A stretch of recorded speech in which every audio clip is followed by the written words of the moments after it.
अस्सलाम वालेकुम प्यारे दोस्तों, आज हम सीखेंगे कि C++ में आउटपुट के ऊपर किसी वैल्यू को या किसी मैसेज को कैसे डिस्प्ले करवा सकते हैं।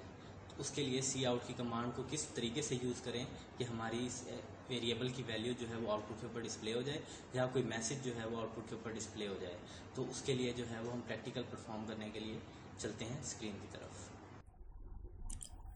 तो अभी हम देखेंगे कि कौन कौन सी चीज़ों को जो है वो हम आउटपुट के ऊपर डिस्प्ले करा सकते हैं।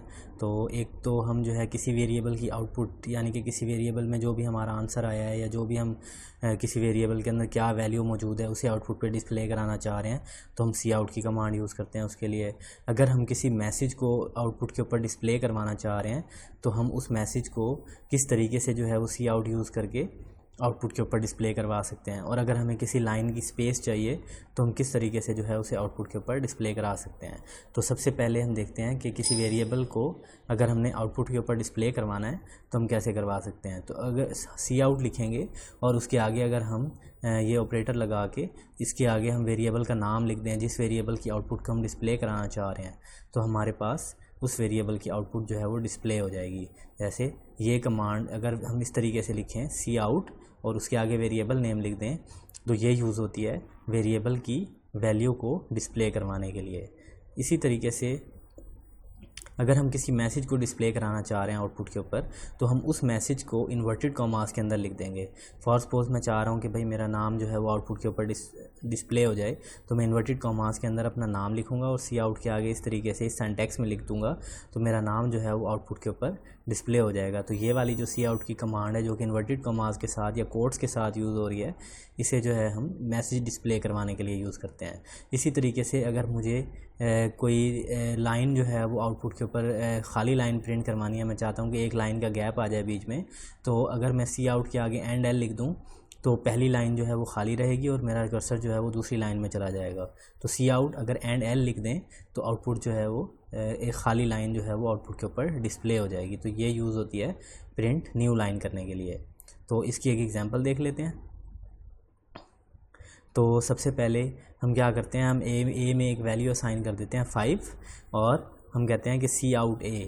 अगर मैं अब a में जो वैल्यू मौजूद है उसे मैं देखना चाह रहा हूँ कि a में जो है मैंने क्या वैल्यू एंटर करवाई है, तो मैं cout उस वेरिएबल का नाम लिखूँगा तो मेरे पास आउटपुट के ऊपर उसकी वैल्यू आ जाएगी। और इसी तरीके से मैं चाह रहा हूँ कि अगर मैं जो है वो हेलो वर्ड आउटपुट के ऊपर आना चाहिए तो हेलो वर्ड को इन्वर्टेड कॉमास के अंदर लिख दूँगा तो हेलो वर्ड जो है वो हेलो वर्ड जो है वो आउटपुट के ऊपर प्रिंट हो जाएगा।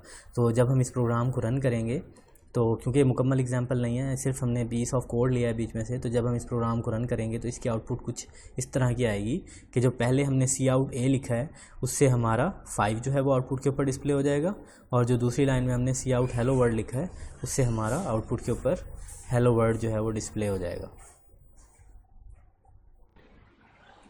यह है हमारा इंटीग्रेटेड डेवलपमेंट एनवायरनमेंट जिसका नाम है डेव C++।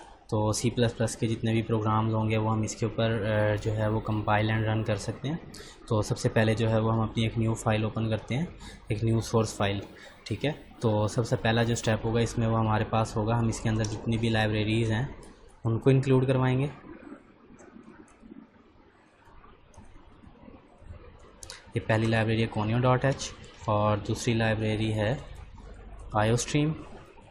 ये दोनों लाइब्रेरीज़ जो हैं वो इनपुट आउटपुट फंक्शंस परफॉर्म करने के लिए यूज़ होती हैं। उसके बाद एक हम स्टैंडर्ड नेम स्पेस इंक्लूड करवाएंगे। इस स्टैंडर्ड नेम स्पेस में तमाम स्टैंडर्ड नेम्स या स्टैंडर्ड कीवर्ड जो हैं C++ के वो इसके अंदर मौजूद होते हैं।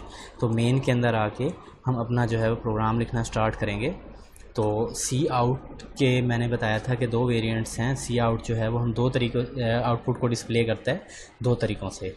पहला तरीका ये है कि हमारे पास जो है अगर हमने किसी मैसेज को आउटपुट पे डिस्प्ले करवाना है तो जिस मैसेज को डिस्प्ले करवाना होता है उस मैसेज को हम cout के आगे ये वाले ऑपरेटर्स लगा के जो है इन्वर्टेड कॉमास के अंदर वो वाला मैसेज टाइप कर देंगे तो वो जो भी मैसेज है वो आउटपुट के ऊपर डिस्प्ले हो जाएगा। तो जैसे मैं कहता हूँ कि मेरा मैसेज है हेलो वर्ड, ठीक है, तो ये मैसेज जो है मैं आउटपुट पे डिस्प्ले करना चाहता हूँ।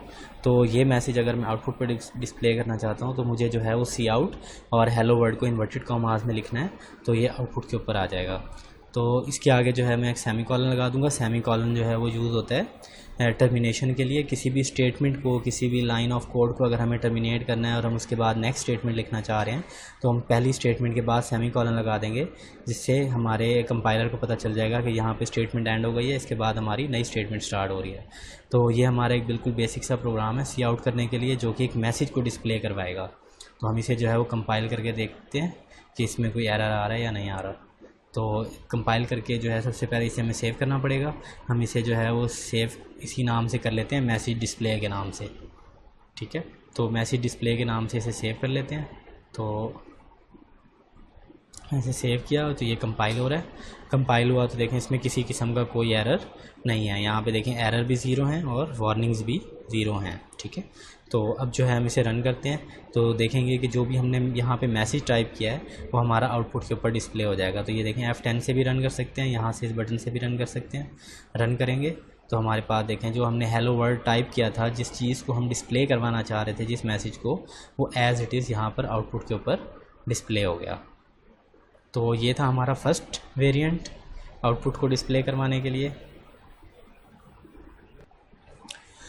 अब जो है वो हम सेकंड वेरिएंट देखते हैं सी आउट का, कि हम जो है वो आउटपुट कैसे डिस्प्ले करवा सकते हैं। अगर किसी वेरिएबल के अंदर कोई वैल्यू मौजूद है और उस वेरिएबल की वैल्यू को हम आउटपुट पे डिस्प्ले करवाना चाह रहे हैं तो हम जो है वो उस वैल्यू को कैसे आउटपुट पे डिस्प्ले करा सकते हैं। तो बिल्कुल हमारे पास लाइब्रेरीज़ उसी तरीके से conio.h और iostream जो है वो इंक्लूड होंगी। Using name space, standard name space जो है वो हम यूज़ करेंगे और उसी तरह मेन में आ जाएंगे और मेन में आके हम अपना प्रोग्राम लिखना स्टार्ट करेंगे। तो अब क्योंकि हमें किसी वेरिएबल की वैल्यू को आउटपुट के ऊपर डिस्प्ले करवाना है तो सबसे पहले जो है हम उस वेरिएबल को डिक्लेयर कर लेते हैं। तो मैंने एक वेरिएबल ले लिया a। अब मैं यहाँ पे आगे इसके आगे डबल स्लैश डाल के जो भी बात लिखूँगा वो मेरे कमेंट में आ जाएगी कि ये जो है मैंने वेरिएबल डिक्लेरेशन की है, ठीक है। और इसके बाद मैंने जो है वो a is equal to for suppose A में जो है वो 10 वैल्यू जो है वो इंसर्ट करवा दिया, इनिशियलाइज़ करवा दिया। तो उस वेरिएबल को मैंने एक वैल्यू से इनिशियलाइज़ करवाया है।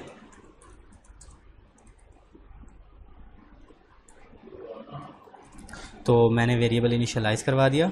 वेरिएबल इनिशियलाइज़ करवा के अब मैं चेक करता हूँ कि ए की वैल्यू जो है वो हमारे पास क्या आई है। ए में जो है जो वैल्यू स्टोर है वो हमें आउटपुट पे शो हो रही है या नहीं हो रही। तो सबसे पहले मैं जो है वो क्या करता हूँ कि इन्वर्टेड कॉमास के अंदर लिख देता हूँ a इज़ इक्वल टू। मैं चाह रहा हूँ कि जब भी आउटपुट आए तो उसमें एज़ इट इज़, जिस तरीके से मैंने यहाँ पे लिखा है a is equal to 10, as it is output पे भी लिखा हुआ आना चाहिए a इज़ इक्वल टू 10। तो मैंने a इज़ इक्वल टू, क्योंकि a और इक्वल को मैं आउटपुट पे प्रिंट करवाना चाह रहा हूँ, ये मेरा मैसेज है, और a की वैल्यू जो है मैं साथ साथ आउटपुट के ऊपर प्रिंट कराना चाह रहा हूँ। तो मैंने दोबारा डबल लेस देन का ऑपरेटर जो है वो यूज़ किया और यहाँ पे मैं जो है वो क्या कर रहा हूँ, सिर्फ a लिख दूँगा और आगे जो है वो सेमी कॉलन लगा दूंगा। अब इससे होगा ये कि a इज़ इक्वल टू, जो कि इन्वर्टेड कॉमास के अंदर है, ये एज़ इट इज़ आउटपुट के ऊपर डिस्प्ले हो जाएगा। और इस a से जो भी इस a में वैल्यू मौजूद है, इस a क्योंकि एक वेरिएबल है, इसमें एक वैल्यू हमने असाइन करवाई हुई है 10, वो वैल्यू जो है वो आउटपुट के ऊपर डिस्प्ले हो जाएगी। तो अगर हमें किसी वेरिएबल की वैल्यू को आउटपुट पे डिस्प्ले कराना है तो हम उसे बग़ैर इन्वर्टेड कॉमास के लिख देते हैं, और अगर हमें किसी वेरिएबल को या किसी भी मैसेज को आउटपुट के ऊपर डिस्प्ले करवाना हो तो हम जो है उसे इन्वर्टेड कॉमास के अंदर लिखते हैं। तो इस प्रोग्राम को दोबारा से कंपाइल करके देखते हैं। तो देखिए हमने कंपाइल किया तो इसके अंदर जो है वो किसी किस्म का कोई एरर नहीं है। अब जो है वो हम इसे रन करते हैं, देखते हैं कि जो हमारी रिक्वायर्ड आउटपुट थी, जो कि a इज़ इक्वल टू 10 थी, वो हमें आउटपुट पे नज़र आ रही है या नहीं आ रही। तो ये देखें जब मैंने इस प्रोग्राम को रन किया तो जिस तरीके से मैं आउटपुट चाह रहा था a is equal to 10, a is equal to 10 जो है वो मेरा आउटपुट के ऊपर जो है वो आ रहा है, ठीक है। तो ये था हमारा आज का टॉपिक जिसमें हमने सी आउट के बारे में डिस्कस करना था। Thank you.